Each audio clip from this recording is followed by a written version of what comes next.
pemirsa Sepedi TV, ketemu lagi sama saya Fadila. Kita hari ini ada di kantor Kecamatan Desa Tumpang. Kita akan bertemu dengan beliau, Bapak Camat Tumpang. Kita akan tanya-tanya, kita akan menggali tentang potensi wilayah Tumpang. Pengen tahu? Ya ikut saya. Ya pemirsa, jadi kita sudah berada di kantor Kecamatan Tumpang dan saya saat ini berada di ruangan dari Bapak Camat Tumpang. Bapak, kita sudah berbincang dengan beliaunya. Mari kita ulas terlebih dalam apa itu Desa Tumpang dan bagaimana Desa Tumpang bisa berbeda dari desa-desa yang lainnya. Begitu, Bapak. Sebelumnya saya mau tanya dulu kabar panjenengan. Bagaimana kabarnya, Bapak? Alhamdulillah baik. Salam untuk kawan-kawan. Waalaikumsalam. Sehat semuanya. Iya, semoga sehat semuanya. Dan Bapak ini kan kondisi pandemi yang sekarang sudah lumayan bisa kita bilang sudah menurun begitu. Dan sekolah pun juga sudah banyak yang masuk. Desa Tumpang seperti apa Pak kondisinya sekarang ini? Alhamdulillah Tumpang ini sebenarnya awal-awal kasus COVID ini cukup tinggi. Akan tapi dengan kerjasama kita dengan peran tokoh masyarakat, alhamdulillah kita sudah 1 bulan ini zero. Akan tapi kami tetap memacu agar vaksin ini bisa terlaksana 100% sehingga kegiatan belajar PTN ini bisa dipercepat. Siap, tapi sudah maksimal Pak ya pelaksanaan vaksinasi atau apa mungkin? Kalau dikatakan maksimal juga maksimal, kan tapi yang penting adalah menyadarkan masyarakat karena macam-macam. Orang tidak mau divaksin itu karena takut jarum suntik, takut hoak dan sebagainya. Tapi alhamdulillah dengan kerjasama antara dunia pendidikan, tokoh masyarakat, para ulama, ya sampai hari ini kita vaksin sudah sampai di angka 80%. Alhamdulillah. Berarti sudah bisa dibilang sudah banyak Pak ya kepedulian masyarakat atau mungkin kesadaran untuk mau melaksanakan vaksinasi seperti itu. Ya, kemarin daerah-daerah perkotaan sudah sadar, tapi daerah-daerah pinggiran masih perlu kita edukasi lagi. Termasuk kita di dalamnya Pak ya. Oke, Pak, ini kan Desa Tumpang ini kan bisa dibilang unik begitu. Ada banyak orang yang di luar sana itu mengenal Desa Tumpang, tapi belum pernah ke sini, tapi sudah mengenal. Menurut Bapak apa sih yang bikin unik dari desa ini itu? Tumpang sebenarnya desa tertua karena Desa Tumpang ini sudah ada dan berdiri sejak Kerajaan Singosari. Ini dibuktikan dengan ada penyimpanan abunya Tunggul Metung di Candi Jago dan abunya Anusapati yang ada di Idal. Ini menunjukkan bahwa Tumpang sebenarnya adalah daerah yang memang sudah sejak zaman sejarah zaman kerajaan dulu sudah dihuni oleh orang, sehingga Tumpang itu biarpun nggak kita siarkan sudah terkenal karena sejarah dimanapun akan mengatakan bahwa Tumpang ini merupakan salah satu peninggalan sejarah yaitu Candi Jago dan Candi Kidal. Dan Tumpang ini yang menjadi terkenal sebenarnya Tumpang ini terkenal dengan tanaman kelengkengnya, kemudian terkenal dengan padi tumpangnya. Ini mungkin yang menyebabkan Tumpang ini menjadi terkenal sejak dulu. Dan sebenarnya Tumpang ini pada zaman penjajahan Belanda pun Tumpang ini kaya dengan hasil kopi yang cukup melimpah. Ini terbukti Pak ya? Ya, kopi yang cukup melimpah. Sehingga Tumpang ini salah satu daerah yang menjadi stasiun kereta api pada masa keemasannya dulu. Oh, berarti ada ini Pak ya dulu ya, ada jalur kereta api ya di sini ya. Jalur kereta api yang memang untuk finishnya ya di Tumpang ini. Jadi gitu. dari Surabaya nanti ke Tasaya Belimbing, kemudian finishnya juga di mengangkut hasil perkebunan tadi itu. Hasil perkebunan salah satunya. Yang memang itu di perkebunan sini kan semua kopi dulu. Gitu. Zaman dulu, tapi karena pada saat penjajahan Jepang kopi ini banyak dibabati oleh pribumi yang sekarang juga bekas babatan-babatan itu masih dijadikan ganjarannya Pak Kades itu kan. Oh gitu. Daerah Minjol, daerah Teguh Timur, daerah Bupati itu semuanya dulu penghasil kopi. Pak ya. Jadi penghasil kopi terbesar dulu mungkin seperti itu. Ya. Tadi kan Bapak membahas tentang sedikit menyinggung Candi Jago. Kan termasuk tempat wisata Pak ya. Tempat wisata kan kalau dibilang di Tumpang itu kan banyak sekali. Tapi juga ada beberapa yang Misalkan kita bahas di luar Malang misalkan kita bahas tentang Gunung Bromo, Gunung Semeru, pasti orang bilangnya oh lewat Tumpang itu padahal kan bukan di Tumpang tempatnya.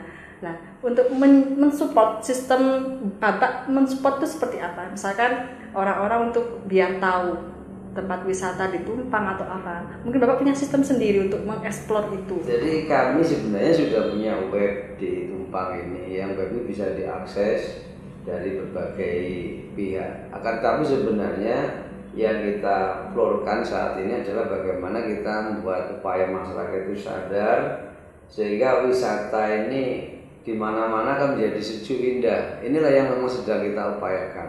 Akan tetapi kendala ini banyak karena Tumpang ini sebenarnya daerahnya sudah maju, akan tetapi kemajuan wilayah ini tidak dibarengi dengan SDM. Jadi SDM kita sendiri dari masyarakat Tumpang ini memang harus banyak belajar bagaimana kita menjadi guider.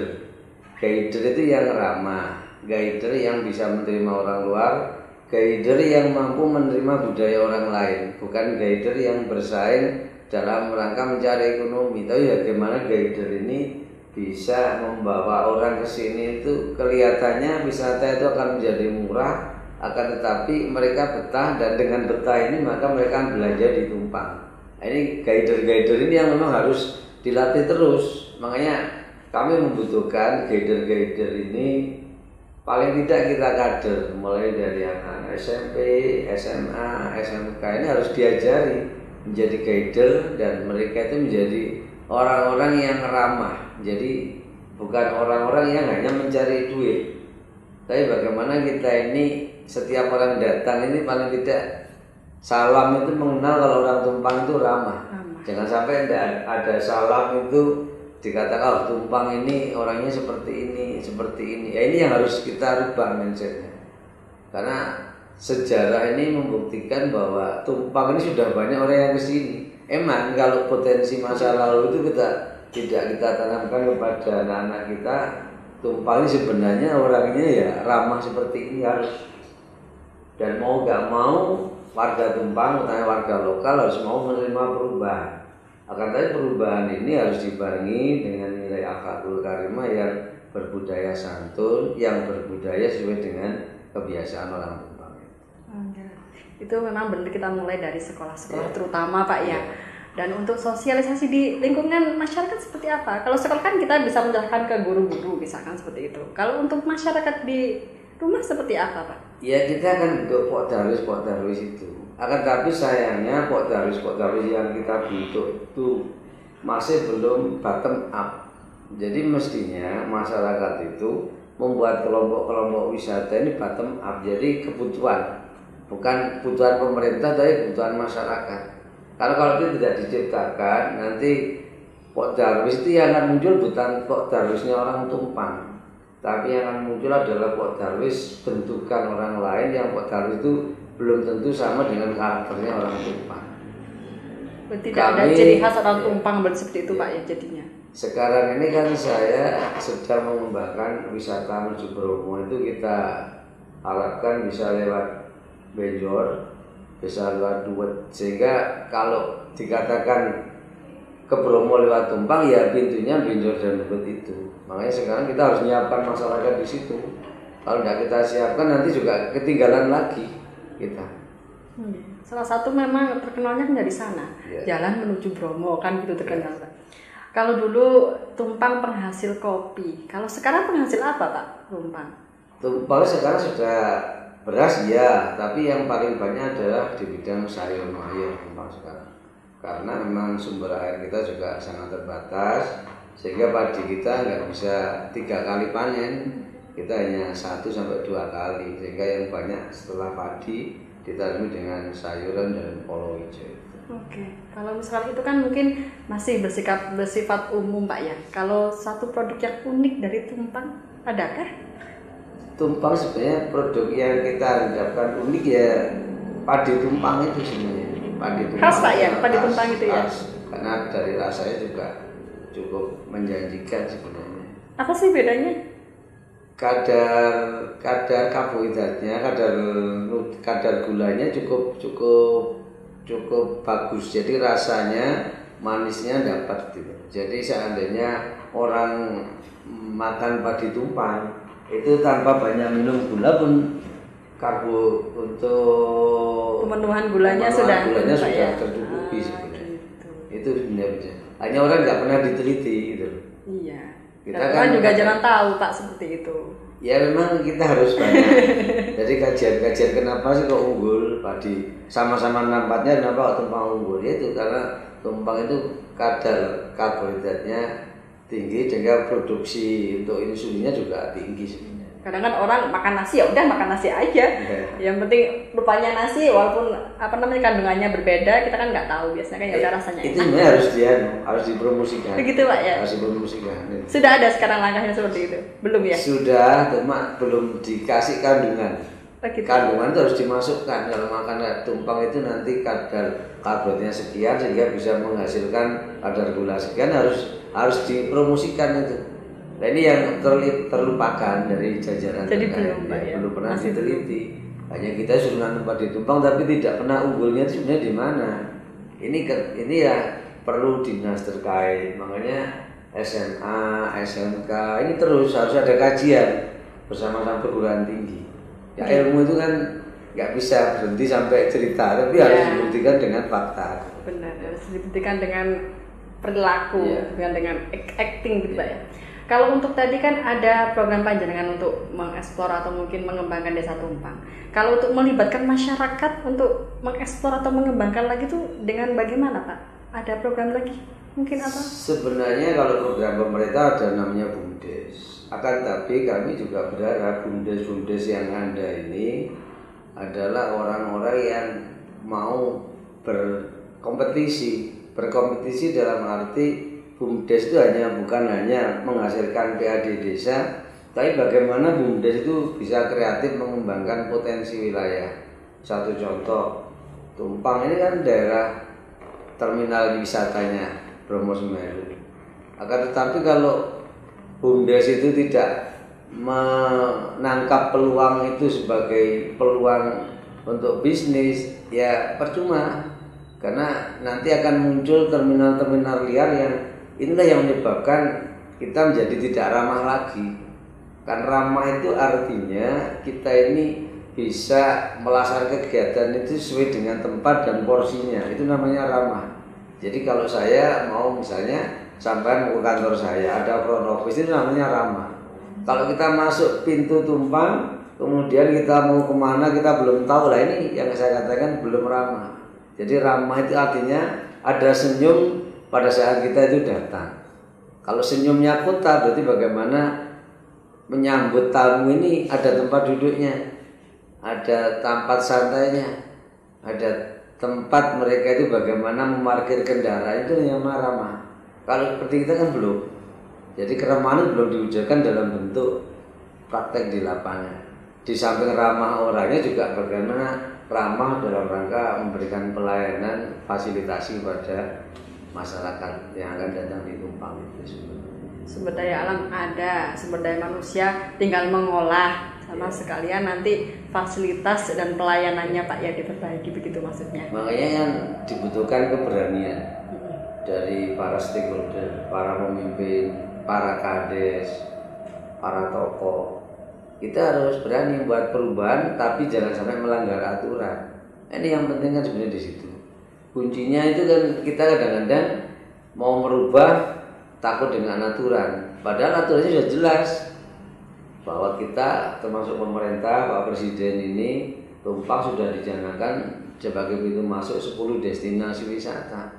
Nah ini kalau masing-masing pemegang kendali anggaran masuk pemerintahan desa tidak menangkap peluang itu, ya percuma. Karena bagaimanapun juga yang bisa memajukan wilayah itu Pak Presiden, Pak Bupati ini sekarang pembangunan berbasis desa, tidak lagi berbasis di perkotaan. Siapa yang mau menyerap peluang itu akan diberikan dana yang cukup besar dari pemerintah pusat. Memaksimalkan potensi desa gitu Pak ya. Makanya sebenarnya kader-kader pemimpin ini butuh. Jadi kader pemimpin calon perangkat desa, calon-calon Pak Darwis, calon-calon kader desa ini harus berani tampil.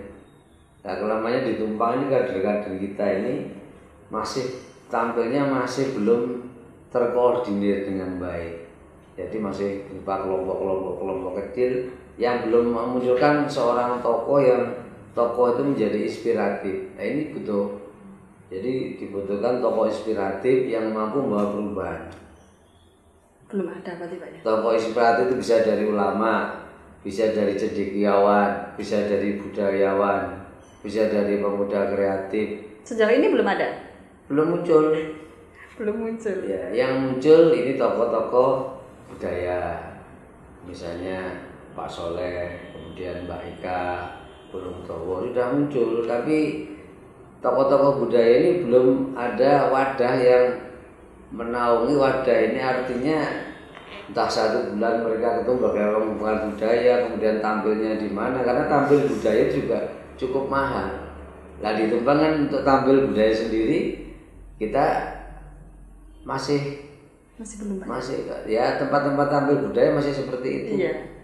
Kalah dengan Gubuk Laka yang pemudanya berani.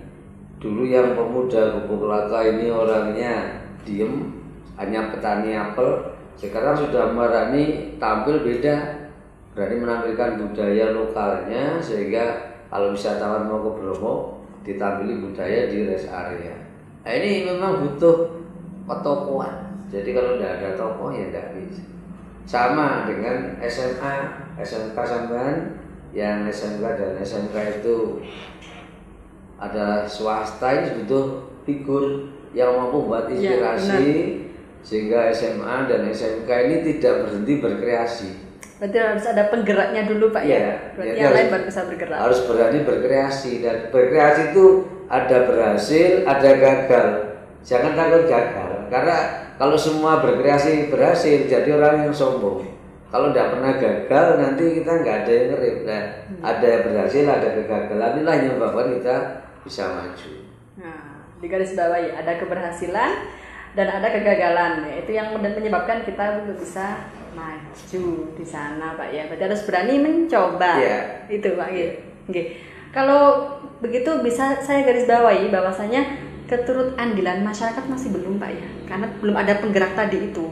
Kalau andilnya sudah. Sudah. Tumpang sebenarnya dalam pengembangan wisata andil masyarakat cukup besar lah, karena kita tidak mungkin wisata kita bisa seperti ini kalau tanpa andil masyarakat. Okay. Akan tetapi yang saya katakan, wadah untuk berkumpulnya masyarakat Tumpang sehingga punya satu misi, satu visi ini yang memang harus punya. Oke, berarti PR-nya di sana Pak ya, di wadahnya yang belum ada.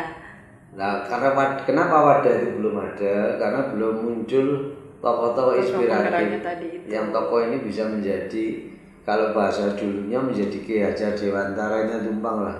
Yang Arso Suntulodo, yang Mademana itu Wiriandayaninya ini belum muncul. Semoga nanti bisa muncul di generasi-generasi yang muda, terutama kalian yang di SMK, SMA sekarang. Semoga jadi yang seperti yang Bapak tadi katakan, sebagai tokoh penggerak, sebagai tokoh inspiratif yang akan muncul untuk terutama ya mengembangkan Desa Tumpang. Kalian yang di Desa Tumpang diingat-ingat itu, ya Pak ya. Ya, jangankan di tokoh-tokoh wisata, saya juga ingin Tumpang nanti akan lahir, akan muncul yai-yai khos yang menggantikan alim ulama yang sudah meninggalkan kita. Karena bagaimana juga peran alim ulama ini punya peran sentral, baik di dalam pengembangan agama, syiar agama itu sendiri, maupun dalam rangka membina masyarakat, dalam rangka mengarahkan etika, moral, sehingga mereka itu antara etika, moral, dan budaya ini tidak dicampur adukkan, yang artinya Islam ini agama kita juga bisa berkembang dengan pesat, akan tapi nilai budaya ini juga bisa seiring, akan tetapi tidak melanggar norma-norma agama yang sudah kita berjalan seimbang gitu Pak ya. Jadi harus ada pegangan dari agama dan juga dari nilai moral dan untuk bersosialisasi dengan masyarakat. Karena memang sebenarnya wisata ini tidak boleh lepas dari nilai agama, budaya dan adat. Tidak boleh lepas. Kalau wisata itu lepas dari agama, budaya dan adat, kita nanti wisatanya akan menjadi wisata bebas. Iya, Kalau tidak ada wisata aturan. bebas akhirnya tidak punya ciri. Iya benar. Kalau sudah tidak punya ciri ya wisata kita kemanapun akan sama dengan daerah-daerah lain. Tidak ada ciri Tidak ada khasnya. khasnya. Oke. Oke Pak, tadi kan kita kan lebih fokus kepada wisata gitu kan ya, karena kita memang jenengan juga eksplornya, pengembangannya fokusnya ke sana. Untuk produk unik kan yang unik sekali itu kan masih belum ada. Sebenarnya kalau produk unik itu kan yang saya maksudkan produk buatan. Iya, benar. Kalau- Produk olahan dari masyarakat maksudnya. Kalau produk olahan yang dari masyarakat kita memang belum diciri khaskan. Iya. Jadi tumpang ini kalau produknya ya topeng itu yang Oke. ciri khasnya topeng Malangan itu roti tumpang yang dibuat di Pulung Dowo itu ya produk khas tumpang. Kemudian sebenarnya punya produk khas tumpang ini anyaman bambu yang sudah turun temurun di desa Duwet. Akan tapi anyaman itu belum mampu bersaing karena memang kita ini itu tadi sekali lagi belum ada tokoh inspiratif yang mau merubah yang sebenarnya produk ini bisa dibuat macam-macam tapi kita kan bentuknya hanya masih anyaman bambu yang melayani orang punya hajatan dan sebagainya. Tapi dari tangan-tangan terampil mereka sebenarnya sudah ada. Karena untuk ini kan harus seiring. Jadi saya buat produk, bagaimana pemasarannya. Nah ini yang memang harus ada jaringan. Jaringan ini yang memang sementara ini masih belum bisa berjalan dengan baik. Gitu Pak ya. Jadi kan tadi kan kalau misalkan buat anyaman kan misalkan modelnya masih seperti itu aja, belum ada perkembangan yang memiliki nilai ekonomis seperti itu, bisa dibilang belum bisa mengikuti modernisasi ya atau bagaimana Pak? Ya Atau jadi sudah? masih tradisional sehingga Tradisional, ya? kita sekarang ini sudah mulai kerjasama dengan lembaga LPPPM dari Probolinggo untuk membuat anyaman itu bisa bagus. Ya sudah mulai lumayan lah. Cuma kita kan sedang membuat ring pemasaran itu sebenarnya. Jadi sudah ada langkah untuk pengembangannya itu. Sudah. Tinggal nanti Jadi mungkin yang kreativitas. dulu hanya bisa nganyam dalam bentuk orang hajatan, Ya. sekarang bisa sudah nganyam bentuk topi, bentuk kopiah, kap lampu, sudah bisa. Atau mungkin promosinya Pak yang mungkin kurang gencar atau Nah, bagaimana? itu makanya sekarang yang saya katakan bahwa sebenarnya kalau wisata kita ini bisa maju, kemudian kita punya wadah, mudah. Saya harus jual di sini kan gampang sebenarnya. Tapi karena wadah kita tadi sekali lagi belum terbentuk. Iya benar. Karena sekarang kan mungkin pemanfaatan teknologi kan gencar sekali Pak ya. Kalau belum ada yang ke arah sana mungkin nggak akan bergerak Pak ya. Akhirnya orang migran ke Tumpang cukup banyak. Oh banyak Pak orang migran ke Tumpang. Ya, jadi kita ini banyak datang orang luar, biarpun migran lokal, tapi Tumpang ini yang sukses di Tumpang ini banyak orang luar. Oh gitu. Karena orang luar bisa menangkap peluang di sini. Iya mengetahui potensinya Pak ya. Sektor-sektor usaha ini, sektor informal yang mulai dari Jeru sampai Tumpang Bonsari, itu yang banyak adalah orang-orang di luar Tumpang. Warung-warung yang sukses itu orang di luar Tumpang, orang Bonjokusumo, seperti Pawon Bromo orang Bonjokusumo, Pak Po itu orang Bonjokusumo, yang jual pangsit ini orang Sulu, ayam-ayam goreng itu orang Madura. Ya, Orang lokalnya yang belum ada Pak ya. orang lokal ya jualannya ya itu apa itu hanya tela goreng ya kalah kita. Iya. Mereka datang sudah nilainya itu yang jual apa itu jual ikan bakar itu orang Cilacap jauh, orang Pacitan, orang Ponorogo datang di sini.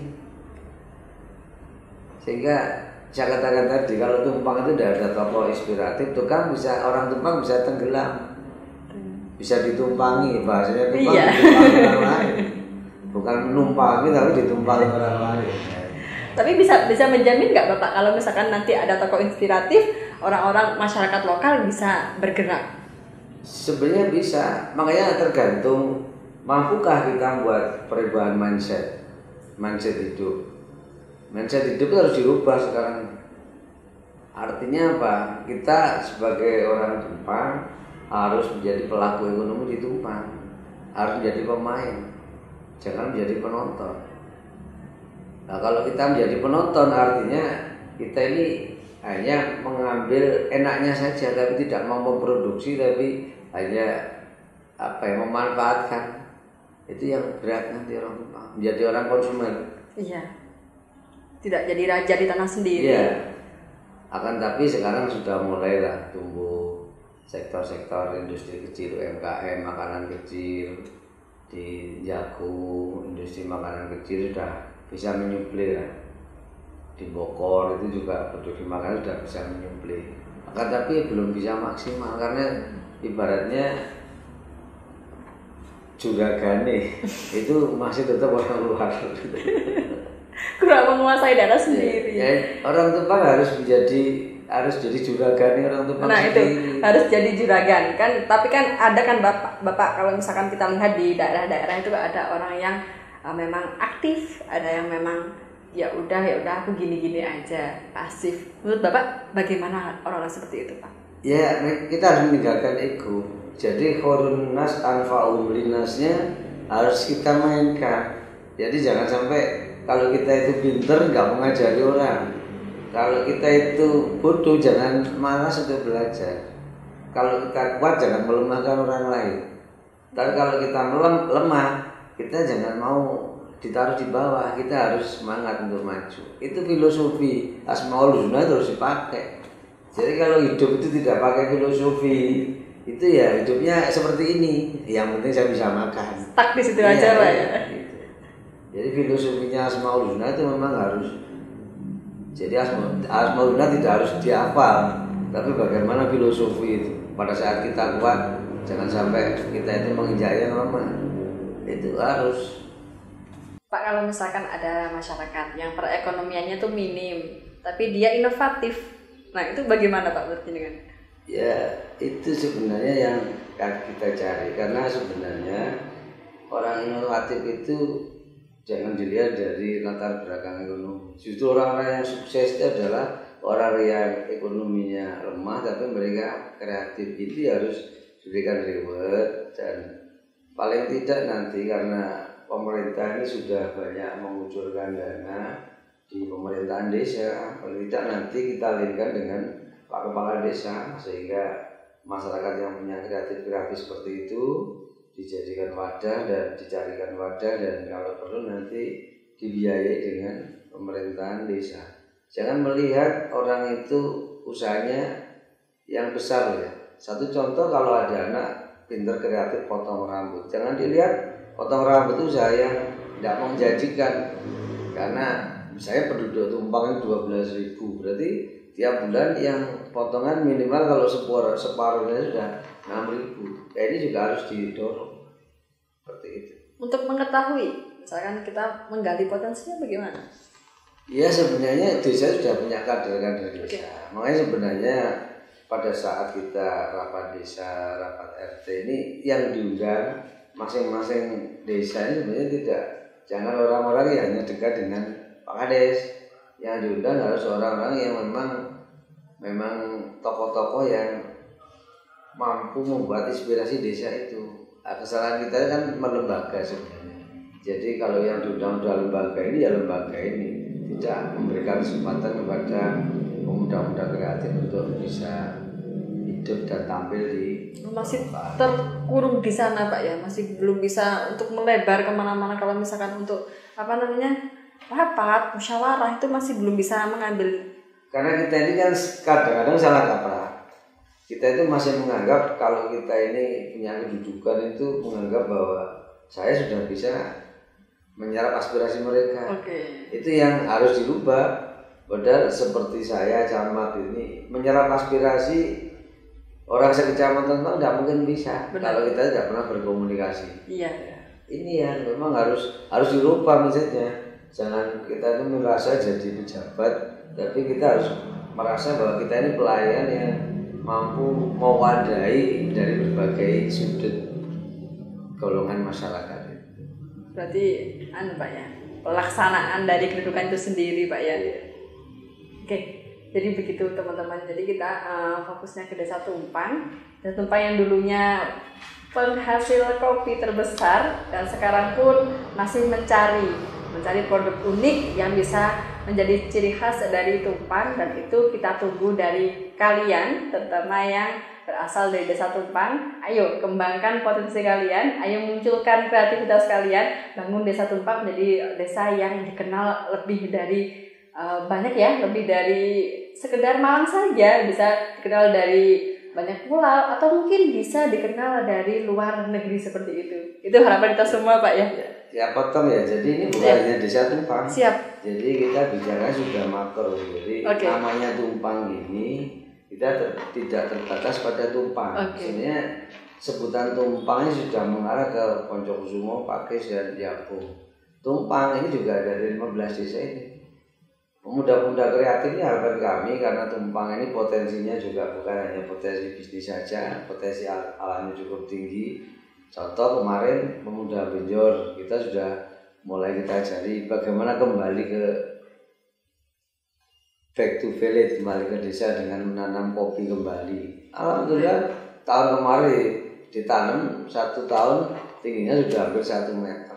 Ya sebenarnya mudah. Disediakan Pak lahannya? Ada di Perhutani, ada di situ. Ya, nanti kita bersama-sama kita tidak harus menanam di sana, tapi bagaimana kita bersama-sama petani di sana, mengajari petani di sana. Ya memang butuh waktu. Saya ralat ya, bukan hanya Desa Tumpang, tapi Tumpang dan wilayah sekitarnya, begitu Pak ya. Karena kalau orang bicara Tumpang, ini sudah include Pakis, Poncokusumo, Jabung itu include. Iya. Jadi kalau ditanya, kamu rumahnya mana? Jabung ya Tumpang. Rumahnya mana ya Tumpang, Pakis. Karena Tumpang ini memang kota tua. Sehingga kalau dulu disebut orang Poncokusumo malu, mesti bilangnya Tumpang. Karena Tumpang ini orang memang maju sejak zaman dulu. Iya, saya pun masuknya di Kecamatan Poncokusumo, tapi sekarang sebutnya rumahmu di mana? Oh, Tumpang itu ya. Karena memang itu. Jadi kota tuanya itu. Oke, Pak. Mungkin ada yang jenengan ingin sampaikan kepada khususnya orang Tumpang dan wilayahnya. Jadi gini rekan-rekan yang Bapak Ibu yang ada di wilayah Tumpang, saya terima kasih selama ini kita semua sudah melaksanakan kegiatan cukup baik dalam rangka membangun wilayah ini. Akan tetapi sinergitas dalam rangka membangun ini tidak cukup sampai di sini. Akan tetapi sinergitas untuk membangun wilayah Tumpang ini dibutuhkan keikhlasan, kesadaran kita, keuletan kita, sehingga membangun Tumpang ini berbagai pihak harus dilibatkan, baik sekolah, perguruan tinggi, para alim, para ulama, tokoh budaya, tokoh seni, tokoh yang kreativitasnya tinggi, tokoh yang inspiratif ini memang harus digali sehingga Tumpang ini menjadi satu kesatuan yang utuh, tidak saling numpangi, tapi bagaimana kita jangan menjadi menjadi penumpang, tapi kita menjadi pengemudi. Ini yang harus, filosofi ini harus kita garap bersama.